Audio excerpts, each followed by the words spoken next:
Hello दोस्तों, आज की इस वीडियो में हम लोग पढ़ने वाले हैं सक्रिय प्रतिरक्षा और अक्रिय प्रतिरक्षा के बारे में। इंग्लिश में इसी को एक्टिव इम्यूनिटी और पैसिव इम्यूनिटी कहते हैं। तो क्या किसे कहते हैं पढ़ेंगे और अंतर भी देख लेंगे इस वीडियो में। ठीक है, तो आप सभी तैयार होंगे। तो सबसे पहले हम लोग सक्रिय प्रतिरक्षा किसे कहते हैं जान लेते हैं। देखिए इंपॉर्टेंट है बोर्ड के हिसाब से, इसलिए आप लोग इसे जरूर पढ़िएगा। हम तो ऐसा कहते हैं, बाकी आपकी इच्छा है। पास में होते तो लगा भी देते, है कि नहीं। अब इच्छा ही कहना पड़ेगा हमें। एक्टिव इम्यूनिटी, एक्टिव इम्यूनिटी, ठीक है, किसे कहते हैं। देखिए सक्रिय प्रतिरक्षा कहा जाता है। आप सभी सबसे पहले तो इतना जान लीजिए प्रतिरक्षा किसे कहते हैं, इसको जान लीजिए, फिर हम इस पर बात करते हैं। तो प्रतिरक्षा का मतलब होता है कि हमारी शरीर में जब बाहर से कोई रोगाणु, कीटाणु या कुछ भी एंटीजन प्रवेश करता है तो हमारी शरीर के कोशिकाएं उसे नष्ट कर देती हैं।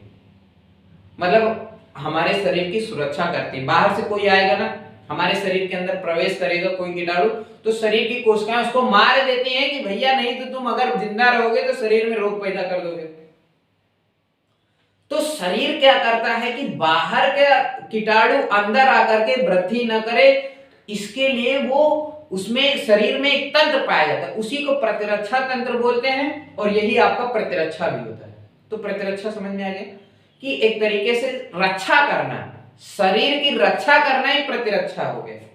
ठीक है, अब सक्रिय प्रतिरक्षा क्या होती है। सक्रिय प्रतिरक्षा का मतलब होता है जब हमारे शरीर में स्वयं कोई एंटीबॉडी बनती है। आप लोग तो भाई देखो, एक होता है एंटीजन, ये दो चीज आप पकड़ के रखिए। इस लेसन में ना ये बहुत बार यूज होता है। हाँ भैया, एंटीबॉडी एक होता है, एंटीबॉडी पूरा समझ में आएगा, बस देखते रहना। एंटीजन को बोलते हैं हिंदी में प्रतिजन। क्या बोलते हैं? प्रतिजन। और एंटीबॉडी को क्या बोलते हैं? प्रतिजैविक। पहले इसे समझ लो, नहीं तो पूरे एक्टिव पैसिव में तुम हो जाओगे कंफ्यूज, है ना। तो एंटीजन को हिंदी में प्रतिजन बोलते हैं, एंटीबॉडी का मतलब प्रतिजैविक होता है। ठीक है, अब देखो प्रतिजन क्या करते हैं, ये रोग उत्पन्न करते हैं। ऐसे प्रोटीन्स या पदार्थ या जीव जो शरीर में रोग उत्पन्न करते हैं उन्हीं को एंटीजन कहते हैं। और जो भैया एंटीजन को नष्ट करते हैं, मारने का कार्य करते हैं, कम करने का कार्य करते हैं, उन्हीं को कहते हैं एंटीबॉडी। जब एंटीजन शरीर में प्रवेश करते हैं ना तो शरीर में बनने लगती है एंटीबॉडी, तो इसके प्रभाव को कम कर देता है, हम लोगों का शरीर स्वस्थ रहता है। अगर जिसके शरीर में इम्यूनिटी नहीं होती ना, कहते हैं ना कि इनकी इम्यूनिटी कमजोर हो गई, इनको कोरोना जल्दी हो गया, इसीलिए हो गया क्योंकि इनकी इम्यूनिटी कमजोर। इसका मतलब इनके शरीर में एंटीबॉडी जल्दी नहीं बन पा रहे हैं। ये तो चीज हम समझा रहे हैं, तो उम्मीद करता हूं समझ में आ गया होगा भैया। अगर आ गया है तो हम लोग अब आगे पढ़ें। आगे देखो हमें क्या पढ़ना है। हमने बताया कि इस प्रक्रिया में जो सक्रिय प्रतिरक्षा होता है ना, इस प्रक्रिया में एंटीबॉडी का निर्माण, एंटीबॉडी, ये मिटा दे भैया ना, लिख लीजिए, क्योंकि ये चीज तो भाई सीढ़ी है, हेल्प करेगी। इस प्रक्रिया में एंटीबॉडी का निर्माण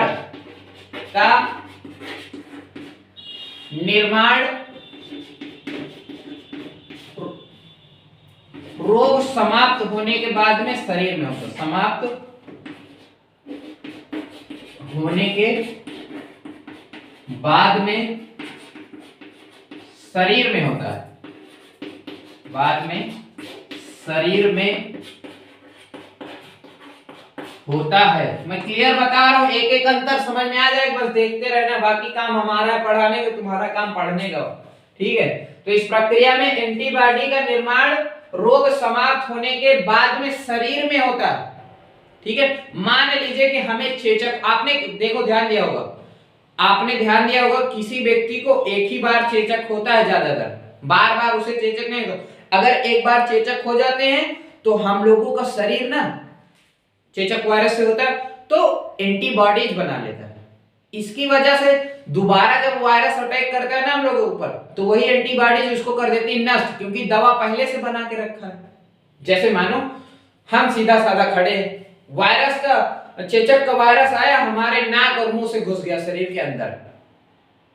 अब अंदर जाकर के शरीर में वृद्धि करने लगा। अब शरीर कभी देखे नहीं चेचक के वायरस को, अबे ये कौन आ गया यार शरीर के अंदर, है कभी देखे नहीं, तो उससे लड़ोगे कैसे? देखो आपको अपने दुश्मन के बारे में पता होना चाहिए कि हाँ भैया ये कितना ताकतवर है या फिर कितना कमजोर है, हम इसको कैसे मार सकते हैं आपको पता होना चाहिए, तभी आप उससे लड़ सकते हो। तो जब पहली बार आपको अभी हम कह दें कि जाओ दिनेश नाम का लड़का है उसको मार के आओ, जाओगे? तुम्हारे मन में आएगा कि भैया वो दिनेश नाम का लड़का है कि पहलवान है, वो तो समझ में आएगा नहीं, वो तो जाने के बाद ही दिखेगा। वहां गए पता लगा मोटा तगड़ा था, तुम्ही को लपेट दिया, क्या करोगे? तो आपके मन में क्या है, पहले हम दिनेश के बारे में पता करते हैं, ये छोटा बच्चा है कि बड़ा है कि बहुत बड़ा है, नहीं तो पता लगे हमरे खेला कर दे, तो आप पता करो। उसी तरीके से ना हम लोगों का जो शरीर होता है, वायरस अटैक किया, अटैक करने के बाद में वो चलो एक बार कर लिया अपना काम, संक्रमित कर दिया, दाने वाने हम लोगों के शरीर में निकाल दिए कस के। मतलब हमारे तो हुआ था और जिसके हुआ उससे भी पूछना, दाने निकल आते, पानी भरा रहता है चेचक में और अंदर गले तक में हो जाते, अंदर भी हो जाते दाने, बाहर भी हो जाते, बुरा हाल रहता है, कुछ खाने पीने में भी दिक्कत। अब वायरस आया हमारे शरीर में अटैक कर दिया, हमारे शरीर की कोशिकाएं चंबित हो रही, ये क्या हो गया, ये नया आदमी नया एंटीजन हमारे शरीर में आ गया, ठीक है। तो शरीर कोशिकाएं धीरे धीरे एंटीबॉडीज बनाना शुरू करती हैं, भैया लड़ना तो है ही, मरना थोड़ी है, तो शरीर की कोशिकाएं एंटीबॉडीज बनाना शुरू कर दी कि इसको किसी तरीके से इस वायरस को किल करना है, मारना है। तो कुछ दिन बाद वो चेचक का वायरस हफ्ते 10 दिन 15 दिन तक असर रहता है, फिर खत्म हो जाता है। लेकिन हम लोगों का शरीर तुरंत उसका एंटीबॉडीज बना लेता है, वो तो खत्म ही हो गया, दूसरा बना के रखे रहता है। स्मृति मेमोरी लिम्फोसाइट कहते हैं या फिर मेमोरी प्रतिरक्षा इसको कहा जाता है। अब रिजर्व हम लोग शरीर में एंटीबॉडीज तैयार है, एक बार वायरस घुसा शरीर के अंदर, एंटीबॉडीज तैयार है। अब दूसरी बार भी वायरस जब अटैक करेगा ना तो ये कोशिकाएं पहले से उसे जानती हैं कि हाँ इसको हमें मारना कैसे, तो वो आसानी से किल कर देती। इसीलिए ज्यादातर ऐसा होता है कि चेचक का जो रोग होता है एक ही बार व्यक्ति को होता है, बार बार नहीं होता। समझ में आ गया? तो इसको सक्रिय प्रतिरक्षा कहा जाता है। जब हम लोगों के शरीर में एंटीबॉडीज का निर्माण होता है, मान लो कोई रोग हुआ और रोग होने के बाद में हम लोगों में जो एंटीबॉडीज बनती है उसी को हम लोग कहते हैं, क्या कहते हैं, सक्रिय प्रतिरक्षा। एक तरीका तो ये होता है, इसको हम तरीका देख देते हैं, 2 प्रकार से ये विकसित होती है हम लोगों के शरीर में। एक ये हो गया कि एंटीबॉडीज का निर्माण रोग समाप्त होने के बाद या रोग प्रारंभ होने से शुरू हो जाता है, मतलब बनता है शरीर में। दूसरा क्या है, दूसरे में देखो क्या होता है, दूसरे में ये है ना कि कभी कभी हम लोग, अब तो साइंस इतनी आगे बढ़ गई, वृद्धि कर चुकी, तो हम लोग के वैज्ञानिक लोग ना दिमाग लगाए, कहा कि भैया चेचक का वायरस प्रवेश करेगा हम लोग के शरीर में और प्रवेश करने के बाद में फिर एंटीबॉडीज बनेगा, अगर कहीं हमें इस वायरस को घुसेड़ दे शरीर के अंदर, है कि नहीं, तो कमाल की बात है, तो शरीर को उसमें बना लेंगे अपने आप ही। तो दूसरा तरीका ये होता है कि भैया क्या किया जाता है कि मृत, कभी कभी मरे हुए वायरस शरीर में डाल दिए जाते हैं, मृत या निष्क्रिय। निष्क्रिय का मतलब जिसका काम खत्म हो, मतलब देखो एक सक्रिय होता, एक आदमी बोलते चालते हैं, एक आदमी ऐसे पड़े हैं, जैसे आईसीयू वाले नहीं होते उस तरीके से। तो मृत या निर्जीव एंटीजन लिख देते हैं, ठीक है। एंटीजन को शरीर में प्रविष्ट कराया जाता है, को शरीर में इंजेक्शन के थ्रू, है ना, इंजेक्शन के द्वारा लिख देते हैं, के द्वारा प्रविष्ट कराया जाता है, मतलब प्रवेश करा दिया जाता है, प्रविष्ट कराया जाता है तथा फिर शरीर की कोशिकाएं, फिर शरीर की कोशिकाएं एंटीबॉडीज बनाते हैं। शरीर की कोशिकाएं एंटीबॉडीज बनाती हैं, एंटीबॉडीज बनाती हैं। अब कभी नहीं भूलोगे ना, कि भूल जाओगे अभी भी।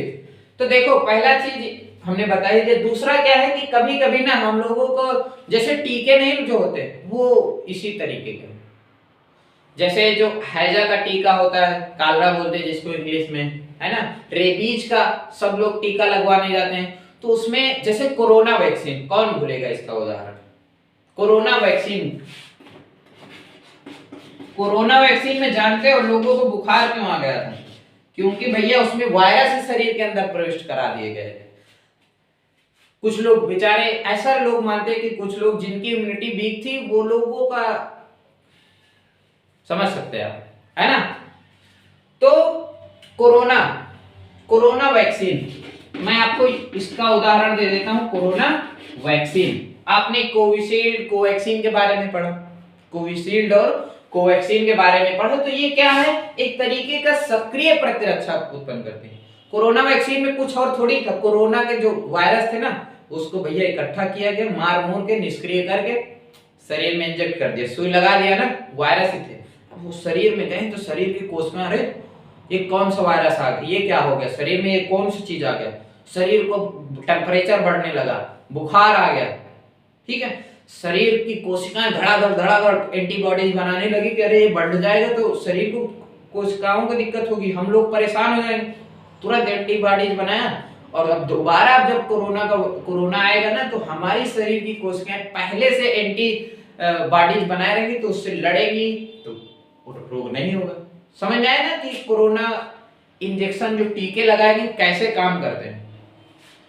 तो भैया हमें लगता है कि तुमको ना ये सब आ गया समझ।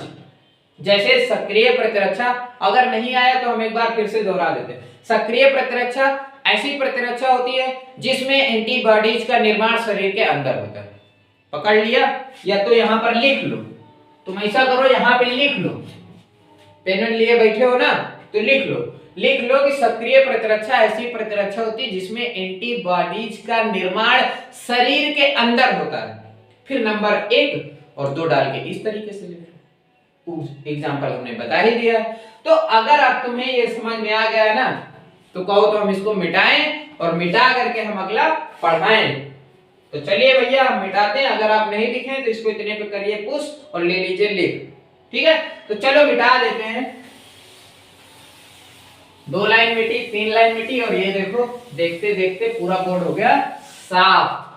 तो अब हम लोग पढ़ेंगे भैया निष्क्रिय प्रतिरक्षा किसे कहते हैं और कैसे विकसित होता है शरीर में, क्या होता है क्या नहीं होता, वो सब अब तुमको इसको पढ़ने के बाद में पता चल जाएगा। निष्क्रिय, अरे यार गलत लिख देगा, हाँ निष्क्रिय, थोड़ा बहुत गलत हो तो सही कर लेना, कहीं कहीं पे फिर लगता है डाउट होता रहता है गलत लिख दे जैसे। इसको बोलते हैं भैया इंग्लिश में पैसिव इम्यूनिटी बोलते हैं, पैसिव इम्यूनिटी। पता है ना तुम लोगों को? अब सक्रिय तो पढ़ ही चुके, निष्क्रिय का मतलब अब तुम्हें पता लगेगा। देखिए ऐसा, पहले इसमें चलो हम ही लिख देते हैं आपकी। इस प्रतिरक्षा में इस प्रकार के लिखो यार, इस प्रकार के प्रतिरक्षा में, ये प्रतिरक्षा मां लिख लो, हम लोग के हम में को मां बोलते हैं गांव में। इस प्रकार के प्रतिरक्षा में एंटीबॉडी का निर्माण, एंटीबॉडी का निर्माण शरीर में नहीं होता भैया, जान लीजिए, का निर्माण शरीर में नहीं होता। चलो लिख लेते हैं, शरीर में नहीं होता, शरीर में नहीं होता है। अब समझ में आया तुमको? इसमें देखो अभी सक्रिय प्रतिरक्षा जो तुम लोग पढ़े ना उसमें क्या पढ़ा कि हम लोग शरीर में एंटीबॉडीज बनती, लेकिन ये ऐसी प्रतिरक्षा होती जिसमें एंटीबॉडी शरीर में नहीं बनती। उसे क्या किया जाता है कि इंजेक्शन या टीके की सहायता शरीर के अंदर प्रविष्ट कराया जाता है। दो तरीके से करा सकते हैं। पहला है आप इंजेक्शन द्वारा, देख रहे हो इलेक्ट्रॉन लिख रहे थे हमको लिखना है इंजेक्शन, इंजेक्शन द्वारा। अब इंजेक्शन द्वारा का मतलब कुछ जैसे देखो मैं आपको उदाहरण बताऊंगा। आप सभी ने सुना होगा सांप के बारे में, सांप सुने हो ना? तो सांप में देखो क्या होता है, सांप जब हम लोगों को काटता है, काट लिया, हम जैसे ही हॉस्पिटल में जाते हैं तो हॉस्पिटल वाले जानते हो क्या करते हैं, सांप का फिर से एंटीबॉडीज लगा देते हैं। कैसे बनाते हैं वो लोग? अब आप लोग यहाँ पर ये भी जान लो कि सांप का जो इंजेक्शन होता है बनाया कैसे जाता है, बताएं? तो देखो बनाया कैसे जाता है, उसको कोई जानवर ले लेते हैं, घोड़े में ज्यादातर ऐसे एक्सपेरिमेंट किए जाते हैं। घोड़े में सांप का जहर डाल दिया गया, उतना डालते हैं कि मर ना जाए, या फिर कई बार मर भी जाता है। मुंबई में हॉपकिंस रिसर्च सेंटर ऐसे करके है, वहां पर सांप का जो जहर होता है ना, उसको मतलब एक सेंटर है वहीं पर बनाया जाता है। तो वहां पर बनाते कैसे, एक घोड़ा लेते हैं, प्लास्टिक वाला नहीं भैया, बढ़िया घोड़ा लेते हैं, लेने के बाद में उसमें इंजेक्ट करते हैं सांप का विष से। सांप कटा दिया, कटाएंगे नहीं तो ज्यादा काट लेगा, उन्हें भी तो काटेगा। तो जब सांप घोड़े में सांप का जहर प्रविष्ट करा दिया जाता है तो घोड़ा तड़पता है बेचारा, लेकिन उसकी कोशिकाएं उससे लड़ने के लिए एक एंटीबॉडीज बनाती है। क्या बनाती है? एंटीबॉडीज। क्योंकि भाई उसका भी तो शरीर, जैसे हम लोगों के अंदर अभी हमने पढ़ा ना कि कोशिका में जब हम लोगों के जब शरीर से में वायरस अटैक करता है तो हम लोगों की शरीर की कोशिकाएं एंटीबॉडीज बनते हैं, मतलब वायरस को खत्म करने के लिए एक विशेष प्रकार का रसायन बनाते हैं। तो घोड़े में भी वही होगा। अब उसको घोड़े में जब होता है तो एंटीबॉडीज जो बनती है उसको बाद में उसका जो खून होता है वो प्लाज्मा में पाया जाता है, तो उसका बाद में खून निकाल लिया जाता है। खून से जो प्लाज्मा होता है उसको अलग कर लेते हैं और उसी प्लाज्मा को जब हम लोग हॉस्पिटल में जाते हैं तब इंजेक्ट कर देते हैं डॉक्टर लोग, क्योंकि उसमें एंटीबॉडीज होती हैं। और हमारे शरीर में काटा है सांप ने, तो सांप का एंटीबॉडी देखो शरीर में हम लोगों को नहीं बन रहा, लेकिन वही एंटीबॉडी जब इंजेक्शन के थ्रू दी जा रही है तब इसको हम निष्क्रिय प्रतिरक्षा कहते हैं। मतलब इस प्रतिरक्षा में एंटीबॉडीज का निर्माण हमारे शरीर में ना होकर के दूसरे जीव के शरीर में होता है। क्लियर है? तो भैया तुम्हें समझ में आ गया ना? इसमें हम स्नेक वेनम, ये उदाहरण है, ठीक है, स्नेक वेनम लिख दे रहे हैं, आप समझ लीजिए। स्नेक वेनम जो, या स्नेक टीका लिख सकते हैं आप, चल जाएगा। तो एक तरीका तो ये है कि हम बच सकते हैं। दूसरा तरीका होता है, आप सभी ने देखा होगा, माँ जब दूध पिलाती है अपने बच्चे को, देखे हो दूध अलग चीज होता है। जब माँ शुरुआत में ना, जब बच्चा पैदा होता है, नवजात शिशु होता है, तो उस टाइम का आप दूध देखना अलग रहता है। गांव में उसको हम लोग ना पियोसा दूध बोलते हैं, आपके यहाँ क्या बोलते हैं हमें नहीं पता है। तो माँ से बच्चे में एंटीबॉडीज डाली जाती है, माँ से बच्चे में एंटीबॉडीज। अब यहीं पे हम आपको बताएंगे कि क्यों दूध पिलाना चाहिए माता को। माँ से बच्चे में एंटीबॉडीज का स्थानांतरण, अब हम इसको आपको समझा देते हैं इसमें क्या होता है।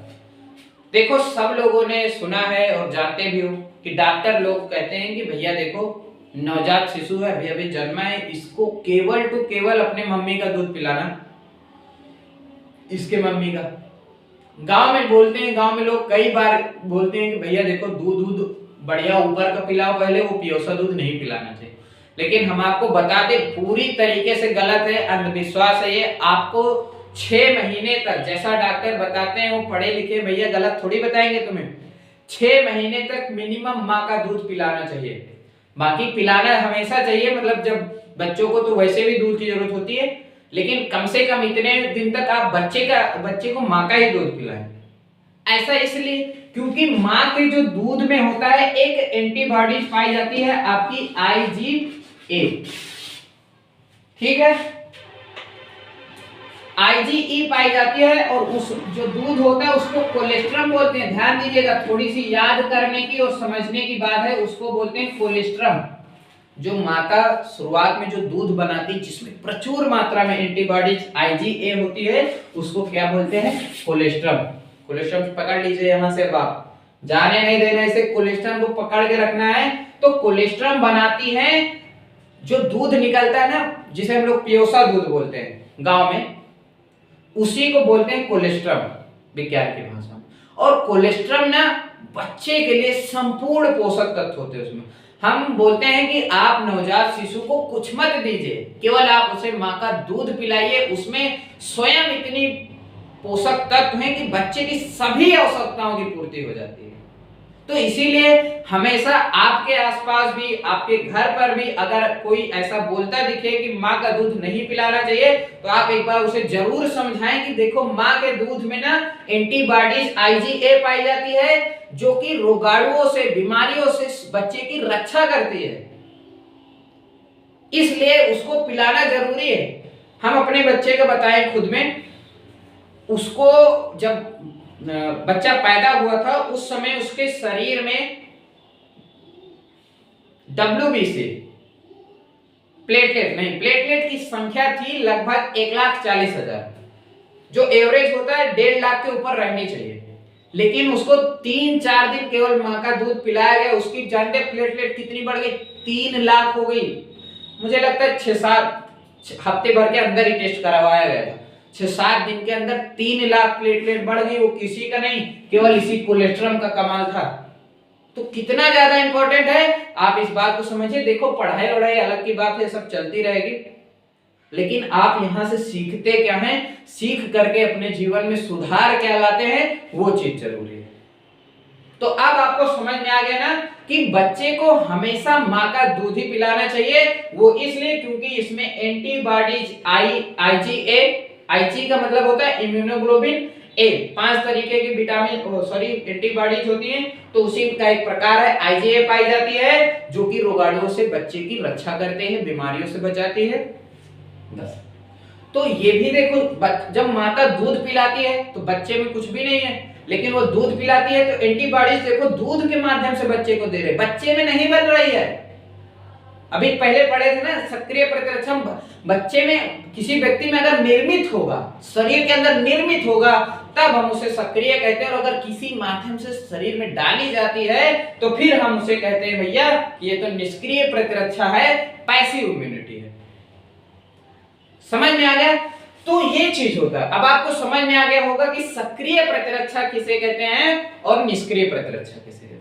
अब हम लोग इसके अंतर की बात कर लेते हैं। इसका उदाहरण हमने देखो, इसमें भी उदाहरण बता दिया, इसमें भी बता दिया, ठीक है। तो अब हम जानते हो क्या करेंगे, अब हम पूछेंगे आप लोग से अंतर कि भैया बताओ, क्योंकि अब तुम लोग पढ़ चुके हो एक्टिव इम्यूनिटी और पैसिव इम्यूनिटी, तो बताओ कि एक्टिव इम्यूनिटी और पैसिव इम्यूनिटी में क्या अंतर होता है। क्या सभी लोग तैयार हो? हम चाक ले लेते हैं थोड़ी से। तो तैयार हो तो फिर हम पूछते हैं भैया बताओ सक्रिय प्रतिरक्षा,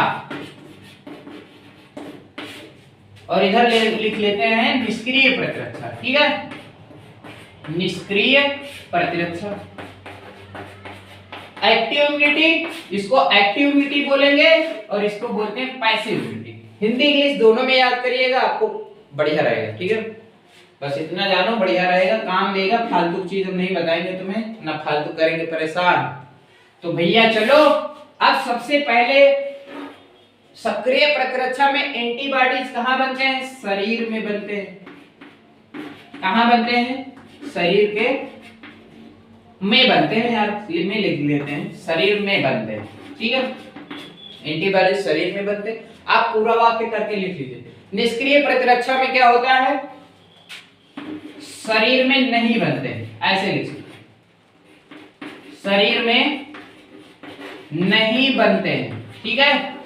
इसमें एंटीबॉडीज का निर्माण शरीर में नहीं होता है, ठीक है, नहीं होता। तो दूसरी बात है सक्रिय प्रतिरक्षा में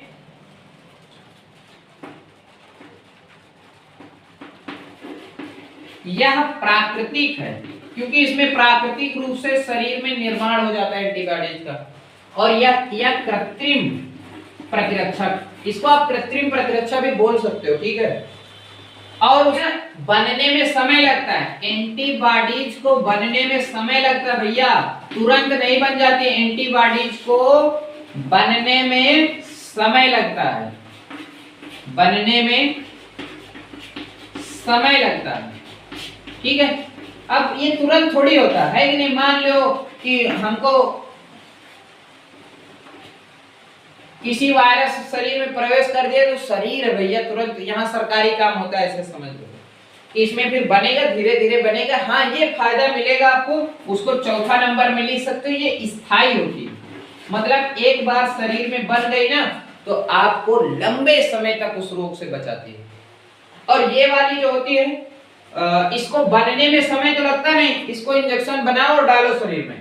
तो एक ये हो गया, दो ये हो गया, तीसरा हमने बताया कि इसको समय नहीं लगता, इसमें समय नहीं लगता है भैया, सीधा है ना।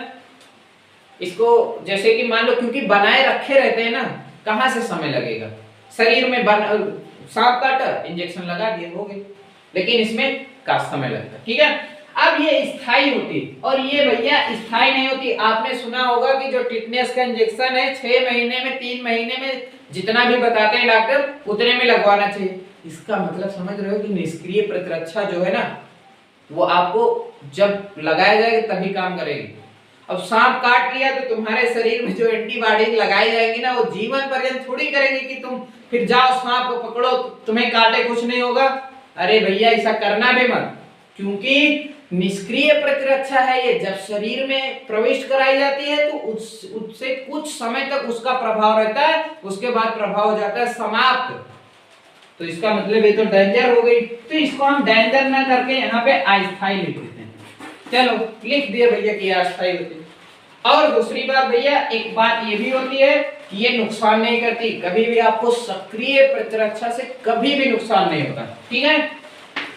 क्या लिख दे यहाँ पर, हाँ हानिकारक प्रभाव नहीं होते, हानिकारक, इसके हानिकारक प्रभाव नहीं होते हैं, हानिकारक प्रभाव नहीं होते। और इसमें होते हैं, कई बार आपको इंजेक्शन लगता है तो उससे आपको कई सारे नुकसान हो सकते हैं। आपको बुखार आ सकता है, ऐसे करके कई सारी दिक्कत हो सकती हैं। मतलब ये चीज तो आप सभी ने देखो क्या क्या पढ़ा, निष्क्रिय प्रतिरक्षा सक्रिय प्रतिरक्षा के बारे में पढ़ लिया और इसमें अंतर भी देखा आप लोगों ने, है ना। तो अब हम लोग मिले नेक्स्ट वीडियो में, क्या अभी रुके, चलो मिलते हैं नेक्स्ट वीडियो में। अगर वीडियो पसंद आया हो तो वीडियो को लाइक जरूर करें। थैंक यू दोस्तों, जय हिंद।